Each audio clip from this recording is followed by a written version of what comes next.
Mark Monroe from Sun Microsystems, and I led a section on data center metrics, which I've got to say was really a lot more productive than I thought it was going to be. We had a great group of participants.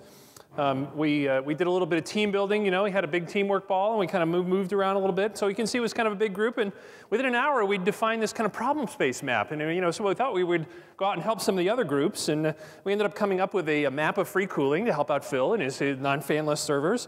We moved on to reinventing the internet, the IP4 space. We did the nice map.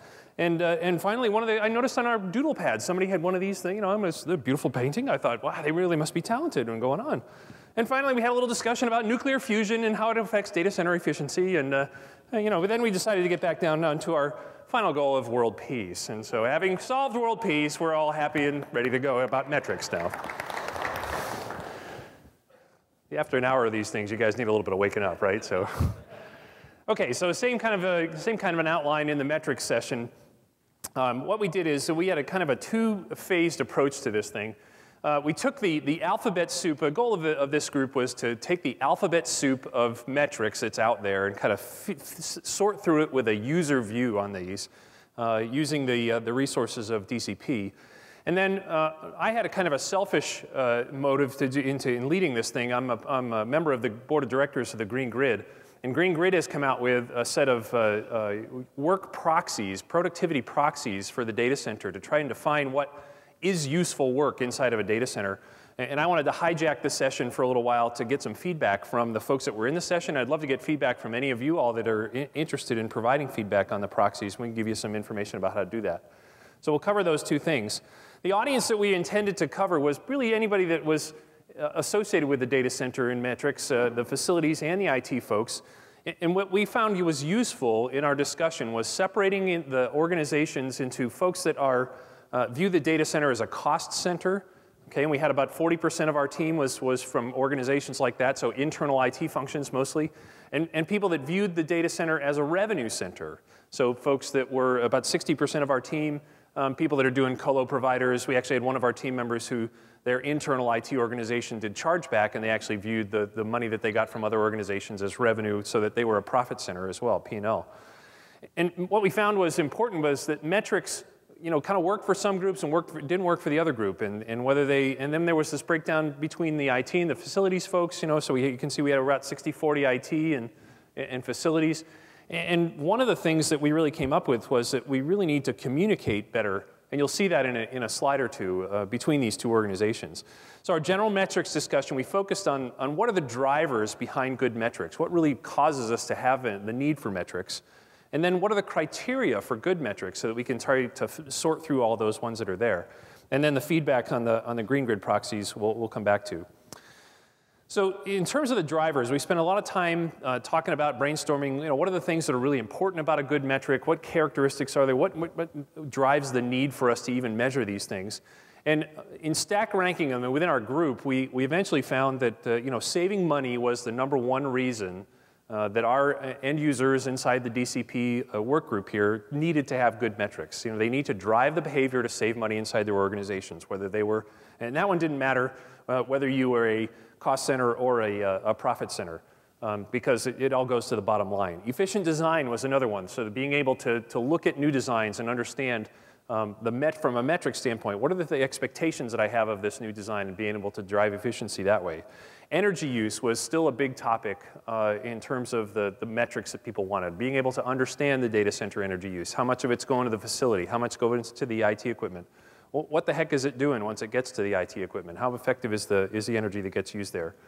And mostly there was this feeling of being able to use them for comparing within an organization. Again, for the different sides of the house, if you will, the profit center and cost center, it became more important to compare outside, compare myself to others as a competitive advantage versus the inside the company. But a big important one that the group as a whole felt was being able to compare within the company. Things about planning expansion, carbon footprint were starting to get important. Most of the end users are at least somewhat concerned about regulatory impacts, potential regulatory impacts, and being able to stay in front of those. And then the audience about this thing, the driver of the idea of, am I consuming this as an internal metric or an external metric? Am I doing C-level folks versus operations level folks? Am I able to make the metric something that is useful to all those folks? The criteria for good metrics then, we came back and we said, look, these things have got to be low cost to implement. I can't take all of my resources to be measuring the things that I'm supposed to be running, because I got to run them and get the profits that I'm supposed to get. So I want to make sure my metrics are low cost, easy to use, easy to understand. The metrics should act predictably. You know, if I do something that should make it go up, it should go up. If I do something that make it should go down, it should go down. It shouldn't take a college-educated engineer in order to be able to understand what the parameters are that are going in there. It should be something that's very simple to use. Ideally, these are ideal cases for the metrics. Be able to apply this across many types of data centers. So while it is important to have data center specific metrics, the best metrics would be ones that can be applied easily across many different kinds, many different tier levels, whether they're insourced or outsourced, whether it's a high performance data center or an enterprise data center, specialty or generalization. The best ones would be able to cross that. And we talked a lot about existing metrics in terms of, we use PUE as an example a lot of time, and miles per gallon from the EPA that apply across a broad range of those things pretty easily. Very simple and business oriented, again, is another one of the criteria that's most important. We felt like that if you're not able to describe what the business value of the metric is to your organization as a whole, then you've missed some of the point in terms of having that metric.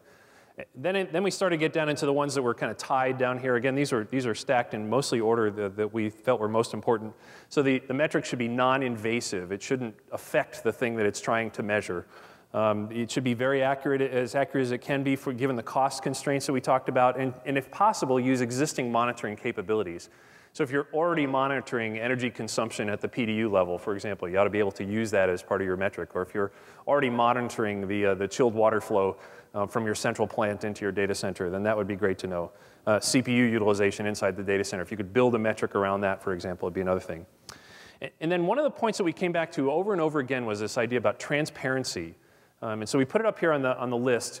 It didn't end up scoring high in terms of an individual metric, but we talked about it so much that we felt it was important. Transparency being the idea that if I published a metric result, I ought to publish enough information about how I collected it, when it was collected, how frequently it was collected, what types of mechanisms, where the collection points, all of the information that someone would need to be able to look at that and say, okay, I really understand what they were doing, and I believe the number that they've produced. And that idea of transparency we'll come back to in a couple of different ways in a couple of slides here. We asked the group as a whole, how did you feel about the interaction and the communication between IT and facilities? Where is there more work needed to be done? It was interesting that we had a group that was kind of split between 60-40 between our IT and facilities folks, and the IT folks said the facilities people need more work, and the facilities folks said the IT people needed more work. So obviously, we need more communication between the two groups in order to be able to understand what's going on.